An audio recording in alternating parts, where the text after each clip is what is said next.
Olá pessoal, boa noite. Sou o professor Roberto Lourenço, professor responsável pela disciplina Métodos Quantitativos. Maurício, equipe LMS, você está me ouvindo aí? Está me ouvindo, me vendo? Está ok?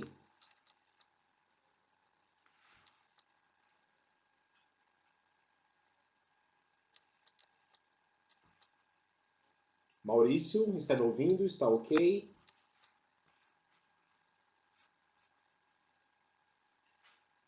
Bom, então vou continuar aqui, certo? Acredito que esteja ok. A aula está sendo gravada, então, a partir desse momento. Boa noite, Maurício. Muito obrigado, tá? Então, maravilha. Vamos lá, pessoal. Talvez, se você está assistindo então essa webconferência, em nossa primeira aula, que é a aula de hoje, nós vamos aí começar com as noções básicas da estatística, porque é importante ter a ideia, né, do que é estatística para darmos sequência na parte de métodos quantitativos de gestão.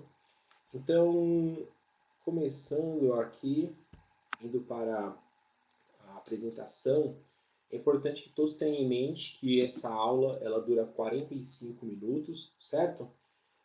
A mesma está sendo gravada, então depois você vai poder assistir inúmeras vezes, onde você vai poder assistir de novo. Se por acaso alguém aparecer aí na aula, se quiser expor alguma pergunta referente ao conteúdo, é só participar, é só expor. E também é importante lembrar que, se você tiver alguma dúvida quando estiver estudando um dos blocos, algum exercício que esteja desenvolvendo, mande sua mensagem lá no fórum, fale com o professor, dúvidas. Eu estou à disposição ali, então é só mandar sua mensagem. Não precisa esperar o próximo encontro, né, a próxima webconferência para você trazer as suas dúvidas. Pode já enviar, ok, lá pelo fórum. Fale com o professor. Escreva, coloque lá, professor, eu não entendi o conteúdo X, é referente ao bloco 1 ou bloco 2, ok? Participe, vai ser muito bom e importante aí para esse momento tão importante que é o processo da sua formação. Bom, o objetivo da nossa aula de hoje é que você então consiga compreender a definição das regras sobre arredondamento de dados. É um tópico fundamental e importante na parte da estatística. Também entender a definição para a população e as características de amostra. E por último, a parte de desenvolver e analisar as organizações de dados trabalhando com tipos de variáveis e distribuição de frequências. Então, vamos para o primeiro tópico da nossa aula de hoje, que eu gosto de falar sobre o porquê, né, de estatística, o porquê estudar estatística. Você aí está fazendo logística e talvez fique se perguntando, mas por que essa matéria? Eu fugi tanto de matemática e agora matemática, você tem que fazer nesse curso? Sim, opa, o curso de logística, como trabalha com estatística, pessoal, e muito. A partir do momento que você trabalha com dados, e esses dados são necessários para você tomar decisões, definir algumas ações, logo temos aí a estatística. E talvez você vai se perguntar, mas professor, e por que tem aí essa foto, né? Qual o porquê? Ainda mais o título é de introdução à estatística. Por quê? Por quê? Por quê? Eu gostaria que você olhasse, né, e pensasse um pouquinho, né? Por quê? Por que o professor colocou essa foto, né?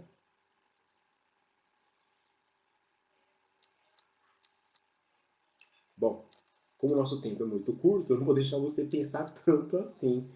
Mas o que acontece, galera? Quando a gente pensa sobre a definição e até a origem da palavra estatística, nós vamos cair na definição que diz assim, ó, dados do Estado. O Estado, né, o governo, então, ele tendo a necessidade de ter uma concentração de informações, ele passa a ter ali os dados referente à sua população, suas riquezas, pessoas que compõem o exército, até mesmo ter uma noção sobre as ações do seu inimigo, né, de uma nação rival. Então, trabalhar com estatística é algo que há muitos e muitos anos o governo, o Estado, ele já estava ali manipulando, conduzindo e utilizando para as tomadas de decisões. Eu coloquei essa foto justamente para trazer uma reflexão do Estado, né, do governo, onde utilizava e até hoje utiliza os dados, seja através de um censo, seja através de pesquisas, onde essas informações colaboravam para ter uma noção sobre quantidade de pessoas aptas para servir o exército, para assim, diante de uma guerra, ter ali uma noção de quantos soldados estariam dispostos para representar essa determinada nação. E quando a gente procura ali na parte histórica a questão do que fala sobre o censo, a Bíblia já nos registra, já nos dá a informação que há mais de 2.400 anos atrás, os reis já trabalhavam com essa questão do censo, para ter essa noção, né, de quantas pessoas aptas estavam para servir o exército, né? Mas com o passar do tempo, falar de estatística, falar de dados para as tomadas de decisões, não é uma coisa restrita somente para o Estado, né, turma? Quando você pensa aí em muitos segmentos, áreas privadas da nossa sociedade, empresas que não têm nenhum vínculo com o Estado, mas elas utilizam os dados, sejam aí para ter uma noção sobre quantidade de pessoas, que aí são futuros clientes, pessoas que vão consumir um determinado produto, seja através do esporte, onde você, quando está assistindo ali uma partida de futebol, de basquete ou qualquer outra área de esporte, você vê ali um narrador, né, a pessoa que está ali falando sobre aquele determinado esporte, aquela atividade, começa a trazer informações sobre o desempenho daquele time ao longo de um campeonato, ao longo da história, quantas vezes o rival X, quando teve ali algum jogo contra uma partida contra o rival Y, então quantas vezes teve ali vitórias de X ou de Y, então você está sempre lidando com dados estatísticos. Não só no esporte, não só publicidade, mas tantas e tantas áreas das empresas e segmentos da nossa sociedade trabalham com estatística. E aí, turma, quero falar com vocês sobre o arredondamento de dados, porque em muitos casos, quando você tem informações, são valores coletados, que são valores muito, muito altos, sejam altos demais ou baixos, são valores que você precisa fazer o quê? Uma aproximação, trabalhando com arredondamento. E aí é muito importante ter em mente que fazer o arredondamento não é uma coisa que só você vai determinar algo, aí uma outra pessoa vai determinar um outro método e assim por diante. Temos que ter um padrão.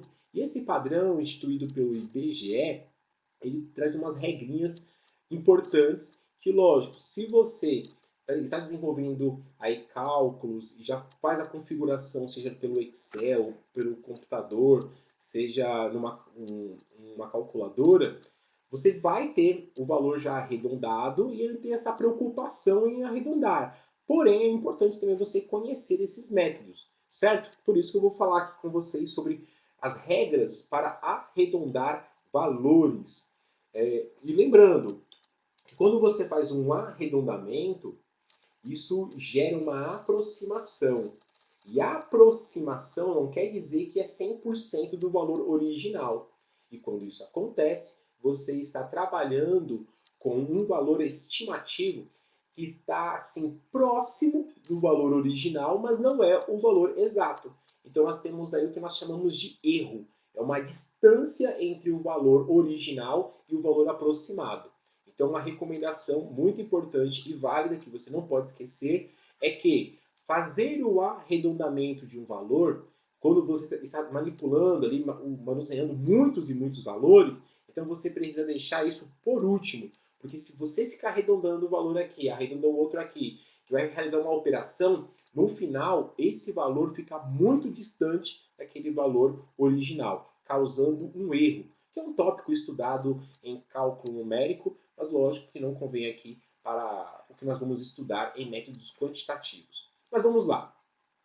Falando sobre o arredondamento, começando da seguinte forma. Quando você precisa fazer o arredondamento de um valor, E o primeiro valor, o primeiro algarismo a ser eliminado, né, o primeiro ali que você vai tirar, se ele faz parte dessa relação 0, 1, 2, 3 e 4, esse valor, quando ele é retirado, não sofre nenhuma alteração o valor que fica. Então, nesse processo de arredondamento, quando existe uma necessidade de fazer um arredondamento, onde você vai eliminar o primeiro algarismo a ser eliminado, se ele for 0, 1, 2, 3 ou 4, o algarismo que fica não sofre nenhuma alteração. Olha só os exemplos que eu vou passar aqui. Turma, veja só. Aproximação de uma casa decimal. Professor, você está dizendo então que vai ser sempre um arredondamento trabalhando com uma casa decimal? Não. Vai depender muito da situação.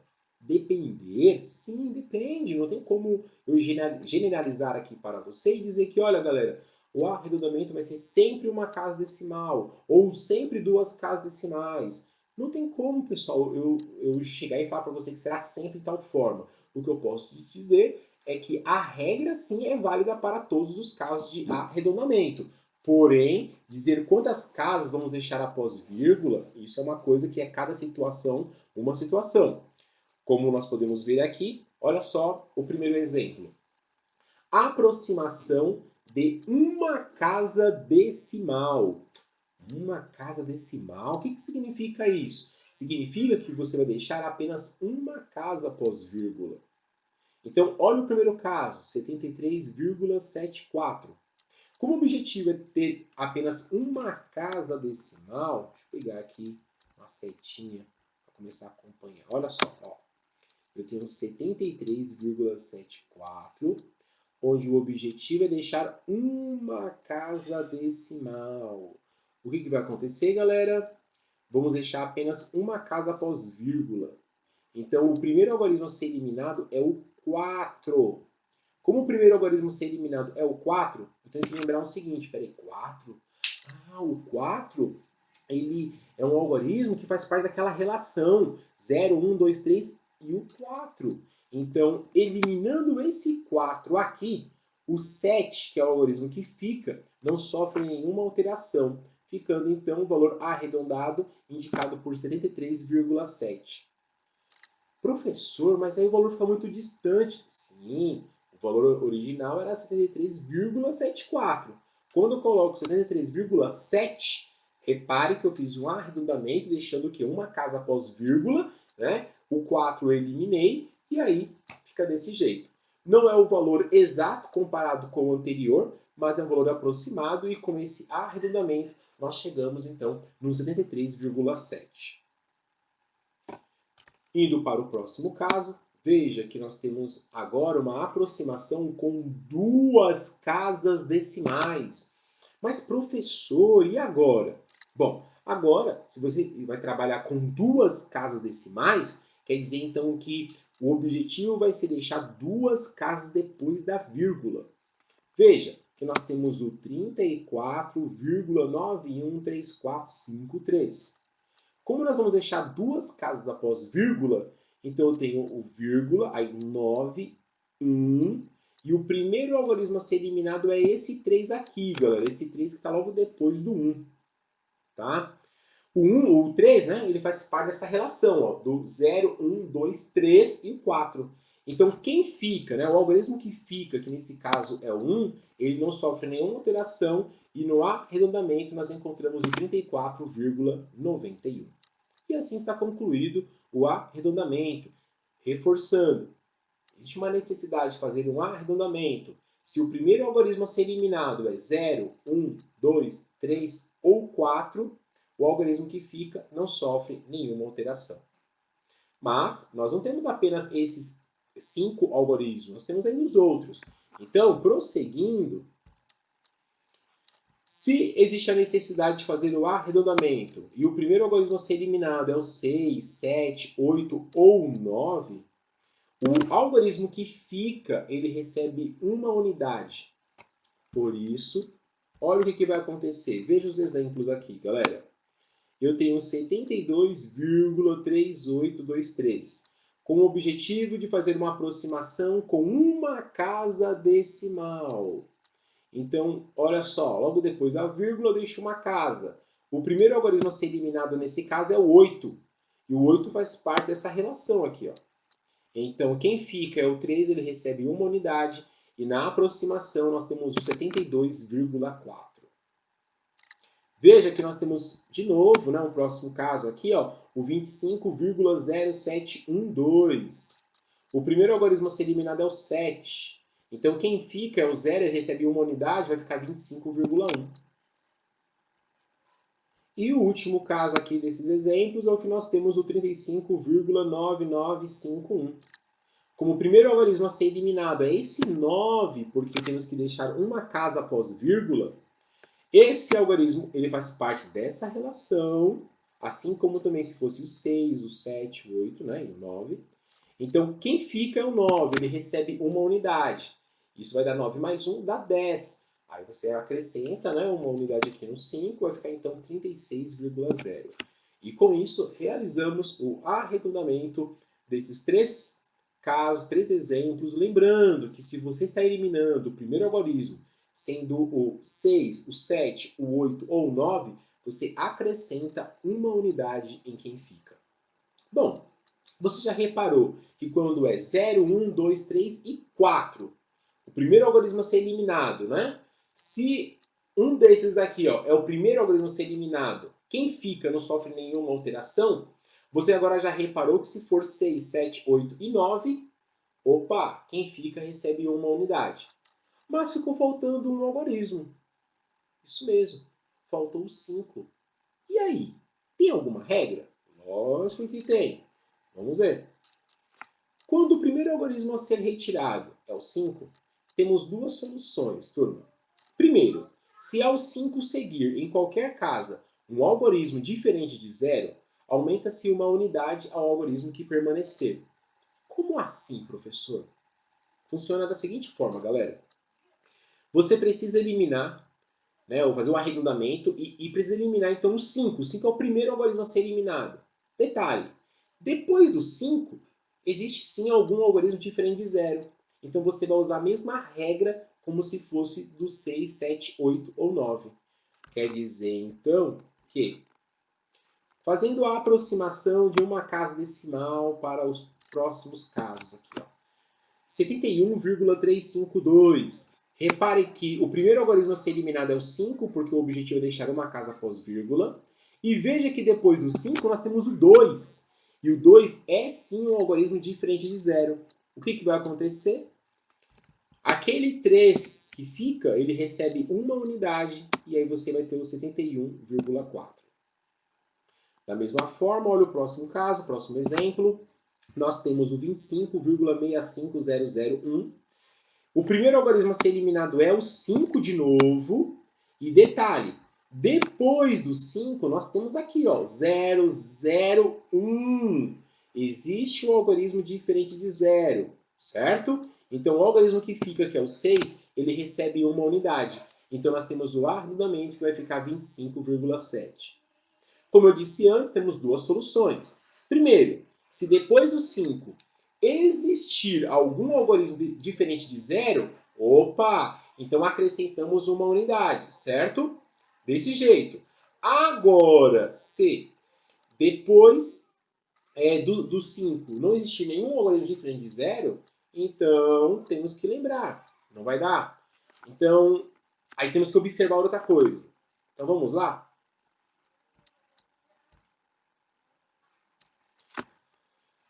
Então, se depois do 5 não existir nenhum algarismo diferente de 0, a gente tem que observar o algarismo que fica. Se ele for ímpar, vamos manter a regra. Qual regra? Acrescentamos uma unidade nesse algarismo ímpar que ficou. Agora, se for par, nós vamos manter esse algarismo não alterando. Olha só os dois casos aqui, pessoal.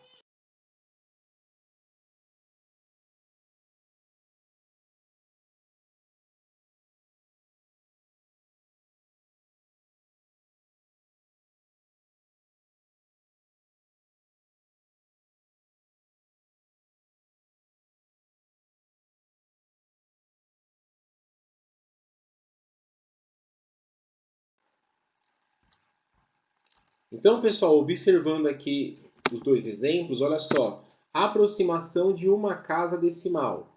Então, eu tenho aqui o 24,75, onde depois do 5 não temos nenhum algarismo diferente de zero. Então, vamos observar o algarismo que fica, que nesse caso é o 7. E, gente, 7 é ímpar. Então, a gente acrescenta uma unidade. E no arredondamento, nós vamos ter o 24,8. E aí a resposta. Indo para o próximo caso, que nós temos 24,65, veja que depois do 5 não temos também nenhum algarismo diferente de zero, só que o 6 é par, logo vai ficar do mesmo jeito e vai ficar o 24,6. Então, veja que nós temos aí, se depois do 5 não tem nenhum algarismo diferente de zero e quem fica é ímpar, acrescenta uma unidade, que é o caso aqui é o do 24,75. Agora, se o algarismo que fica, se ele é par, não sofre nenhuma alteração, que é o caso do 24,65.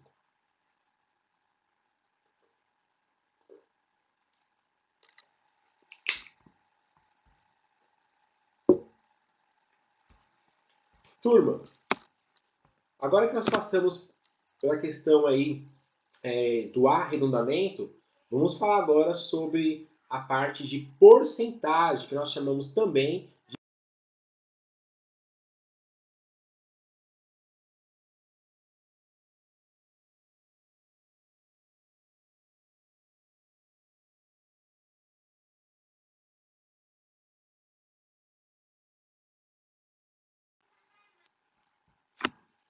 Turma, a parte agora de porcentagem. A gente dá esse nome, né, de porcentagem, porque assim, o valor que nós temos, ele está acompanhado desse símbolo que representa o valor sobre 100. Então, quando nós temos A%, isso é a mesma coisa que A sobre 100. Então, vejamos aqui os exemplos. No caso do item A, 2% é a mesma coisa que 2 sobre 100, onde ao dividir o 2 por 100, nós encontramos o 0,02. Então, nós temos aqui a escrita na forma percentual, a escrita na forma de fração e a escrita na forma decimal. Então, 2% é igual a 2 sobre 100, que é igual a 0,02. Tá? Quando existe uma necessidade de calcular aqui, ó, 30% de 560, o 30% ele é a mesma coisa que 0,30, que ao multiplicar com 560, nós encontramos o 168. Professor, eu poderia desenvolver esse cálculo trabalhando com regra de 3? Claro que poderia, não tem problema, da mesma coisa. Então entenda que 0,30, que é o 30%, 30% de 560, basta você multiplicar então com 560 e nós encontramos o 168. Outro caso, o C. Qual o percentual de 38 em relação a 190? Então nós temos o 190 que é um total, né? E existe uma necessidade de calcular o 38 em relação ao 190 de uma forma percentual. Olha como que é simples, basta você pegar esse 38, que é a parte, né, do 190, e dividir por 190. Então, ao dividir 38 por 190, nós encontramos o 0,20. 0,20 é a mesma coisa que 20 sobre 100, que é a mesma coisa que 20%. Tá bom? Então, forma percentual, outra forma que poderia também fazer, já era multiplicar, né, o 0,20, o 0,2 com 100%, que aí nós encontramos o 20%.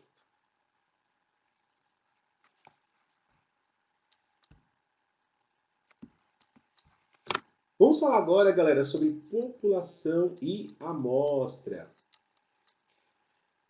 Bom, na estatística, nós estamos lidando com dados, com informações que são coletadas em pesquisas. Seja uma pesquisa muito ampla, seja uma pesquisa talvez com uma questão assim mais resumida, né, de informações, de dados. Mas a gente tem que entender que as informações, quando são coletadas, ela tem como objetivo fazer um estudo sobre um determinado grupo. E esse determinado grupo que está sendo estudado, nós denominamos como população. Então, população é o conjunto de todos os elementos envolvidos no fenômeno a ser estudado. Seja uma população aí gerada por habitantes de um bairro, pessoas que moram em um condomínio, pessoas de uma cidade, pessoas de um estado, de uma nação. Então, quando você fala de população, você está aí determinando um grupo que está sendo observado e estudado. Mas não só um grupo formado por pessoas. Quando você tem ali uma empresa que produz ali equipamentos e ela quer fazer uma análise desses equipamentos, uma questão de qualidade, saber se esses equipamentos estão aí no nível de qualidade apropriada, conforme era já o projeto inicial, então você ali vai fazer um estudo sobre os equipamentos que foram produzidos, peças que foram fabricadas. Então, quando você está fazendo um estudo de um grupo, seja esse grupo, como eu disse, de pessoas, peças, animais, aquilo que é construído, enfim, você tem um grupo que está sendo estudado, o nome dado para esse grupo, então, é população. Mas, às vezes, fazer uma pesquisa que engloba todos os elementos que compõem essa população acaba não sendo viável. Não é viável por uma questão financeira, porque para conseguir coletar as informações e os dados de todos os elementos dessa população, precisa ter recursos financeiros que naquele momento não está sendo viável. Seja uma questão de tempo, seja uma questão de logística, né? o ato de conseguir chegar em todos os elementos e conseguir então coletar as informações de uma forma geral de todos os elementos que compõem uma população nem sempre é válido. E como assim, professor? Bom, um exemplo que nós temos é a nossa população brasileira. Nosso país que tem aí por volta de 211 milhões de pessoas, 211 milhões de habitantes. Por que será que não ocorre o censo a cada 6 meses? Por que será que não ocorre um censo a cada 1 ano? Demora um pouco mais. Bom, galera, como já falei, olha a quantidade, 211 milhões de pessoas. E ainda mais quando tem um censo, você acaba colhendo tantas e tantas informações que não é tão simples depois ter ali uma centralização dessas informações. Precisa ter um prazo, precisa ter mão de obra, precisa ter pessoas qualificadas. Então, tudo isso requer o tempo, requer investimento financeiro e que, às vezes, muitas vezes, isso daí não está sendo válido para aquele momento. Então, por isso que a gente acaba não tendo tantas pesquisas acontecendo que envolvem a população. E quando isso não acontece, nós temos pesquisas que, de certa forma, está fazendo um estudo sobre a população, porém não com todos os elementos que compõem a população. E que conjunto é esse? Que grupo é esse, então, que é estudado? É o grupo denominado como amostra. É uma amostragem que vai representar a população. Quer dizer, então, que a amostra é o conjunto de elementos retirados da população para a realização do estudo. E como eu disse, nem sempre é possível realizar um estudo que envolve toda a população, 100%. E aí realizamos uma amostragem. Mas algo muito importante que temos que chamar aqui a atenção é que essa amostragem tem que ser composta de tal forma que venha a representar a população, não sendo tendenciosa, né? Porque senão você acaba não conseguindo representar a população. E aí, lógico, quanto maior a quantidade de elementos do conjunto denominado como amostra, melhor para essa população ser representada, né? Porque aqui na amostragem, na amostra, você não consegue ter o 100% que envolve a população. Porque como que você vai conseguir falar de uma representação de 100% se você não está trabalhando com 100% dessa população, né? Dos elementos que compõem a população? Então a amostragem, quanto maior, fica melhor para uma representação de um todo, certo? Então, olha aqui um exemplo, galera. Olha só. Queremos obter informações sobre os alunos da escola Educação de Qualidade. Bom, a educação de qualidade é o nome do colégio e aí tem uma necessidade de coletar as informações. E o que acontece? A população é o conjunto de todos os alunos matriculados na escola Educação de Qualidade. Então, é uma pesquisa que tem que acontecer ali com os alunos? Tá. Quem é a população? A população, todos os alunos matriculados nessa escola. Não adianta querer fazer uma pesquisa com uma pessoa, né, que nem é matriculado na escola, sendo que o objetivo é ter a noção sobre os alunos dessa escola, né? E aí, o que acontece? Como nem sempre é possível fazer uma pesquisa que envolve toda a população, trabalhamos com a amostra. E quem é a amostra para esse exemplo? É o conjunto dos alunos que serão entrevistados, né? Então, diante desse grupo que vai ser estudado, ao selecionarmos uma parte, que é essa amostra, temos aí essa amostragem que vai representar, né, o todo e que vai participar da entrevista. Vejamos um outro caso, um outro exemplo aqui. Ó. Em uma escola existem 300 alunos matriculados, sendo 60 do primeiro ano, 50 do segundo ano, 40 do terceiro ano, 80 do quarto ano e 70 do quinto ano. Obtenha uma amostra de 60 alunos preenchendo a tabela a seguir. Vamos lá. Nessa tabela, repare que ela possui 4 colunas, tá? Então turmas, alunos, cálculo e amostra.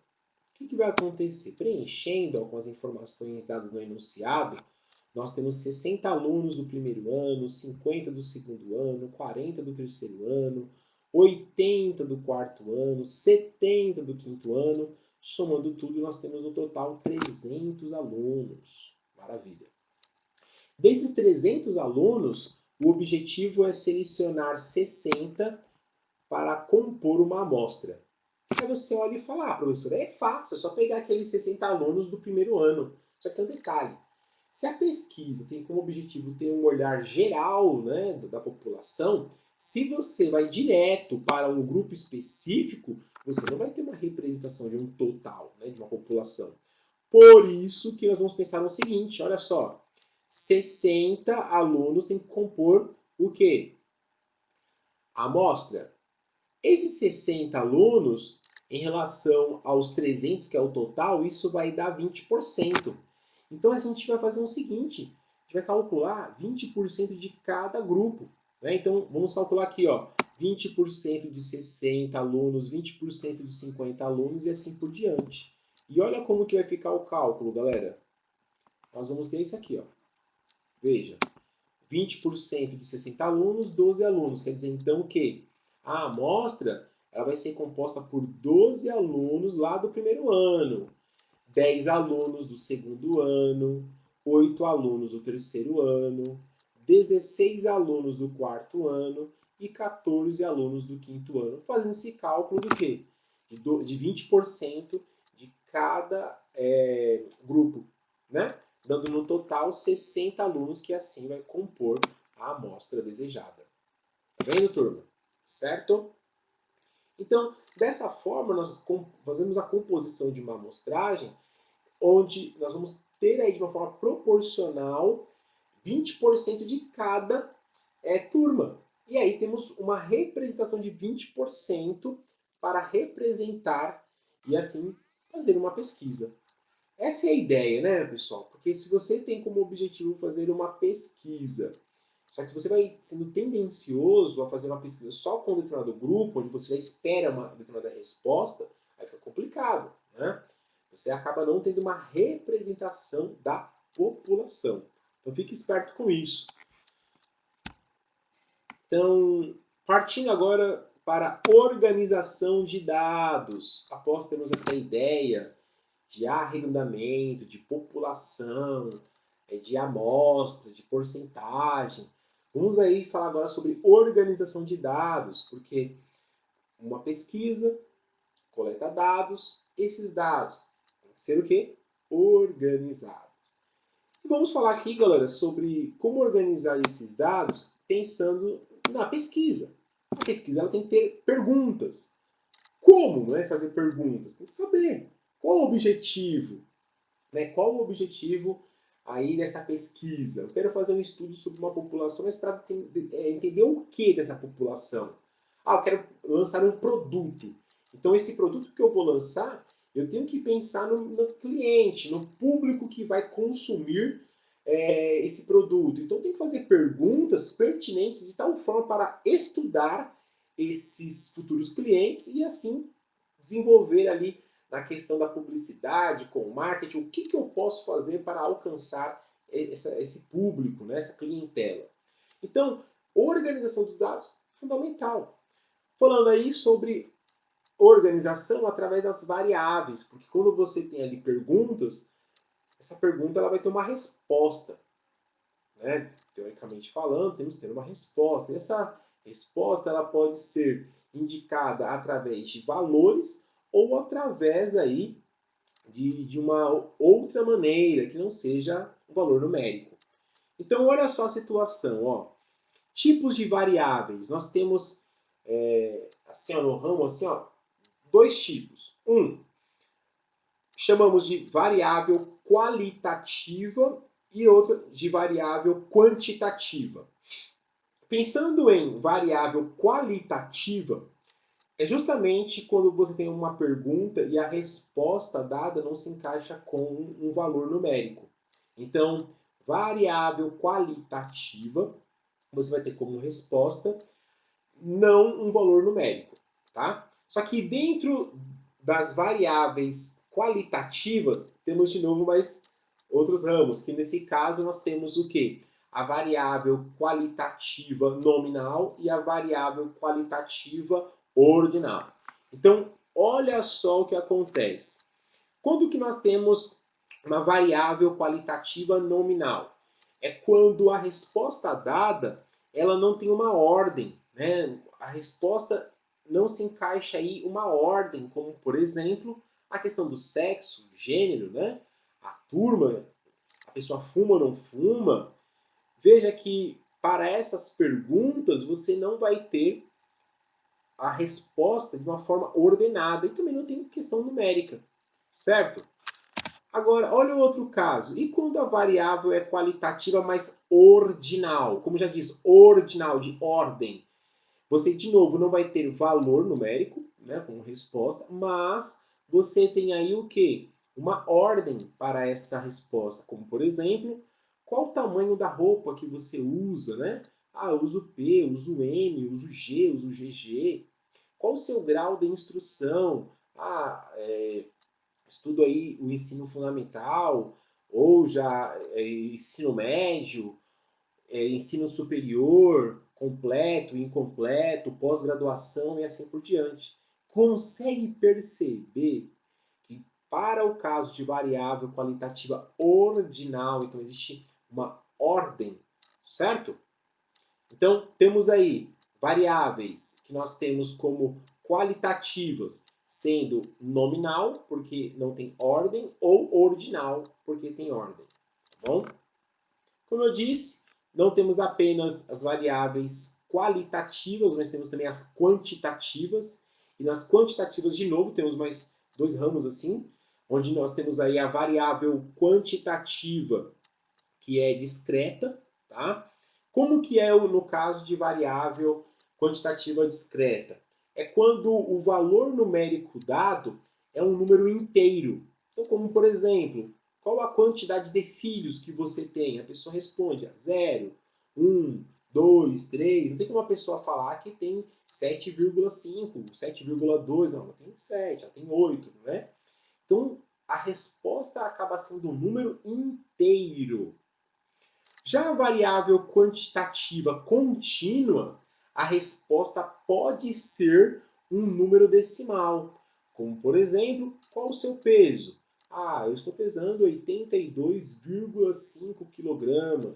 Qual a sua altura? É 175,7 centímetros.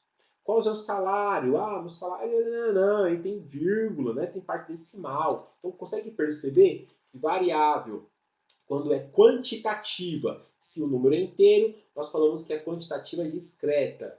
Quando a resposta pode ter um número que não é inteiro, um número decimal, você tem a variável quantitativa contínua. Certo? Bom, encerrando aqui a nossa aula, galera, o que acontece? Vou fazer aqui com vocês os exemplos, só para fixar essa ideia de variável, sendo então qualitativa ou quantitativa. O universo aqui no caso, ó, alunos de uma escola. Estamos observando, estudando aí alunos de uma escola. E a variável a ser questionado aqui é a distância entre escola e sua residência. Aí a pessoa responde, moro a 3 quilômetros, moro a 2,5 quilômetros. Consegue perceber que para a resposta a gente acaba encontrando o valor numérico? Então já temos aí o quê? A variável que se refere à distância da escola à residência desse aluno sendo quantitativa. E como existe a possibilidade da resposta ser um número decimal, ter parte decimal, então ela é quantitativa contínua. Indo para um próximo exemplo. Pessoas residentes de uma cidade. Então estamos fazendo um estudo sobre pessoas residentes de uma cidade.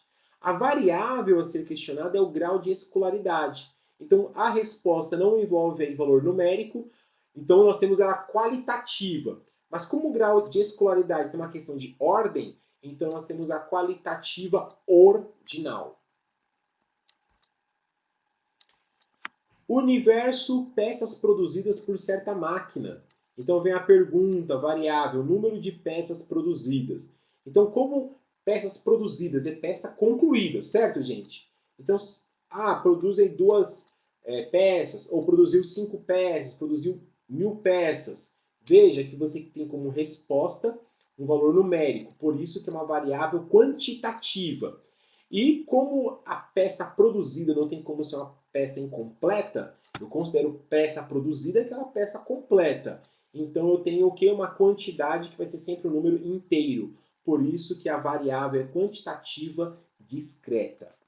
E o último caso aqui, turma, o último exemplo, é no universo de uma cidade, então alunos de uma cidade, e a pergunta é cor dos olhos. Bom, pessoa dizendo que tem olhos castanhos, olhos azuis, verdes, a cor não interfere em nada. Então nós temos aí como resposta não questão numérica, por isso ela é qualitativa, e como não tem ordem, passa a ser nominal. Certo? Então, turma, eu vou encerrar a transmissão da nossa aula de hoje. Agradeço a todos aí que esteja assistindo a aula. E como eu disse no início da aula, caso exista alguma dúvida, vai lá no fórum, fale com o professor dúvidas e envie a sua mensagem. Certo? Tudo de bom para vocês e espero encontrá-los no próximo encontro, nossa próxima webconferência. Tudo de bom, se cuidem, forte abraço, galera. Tchau, tchau.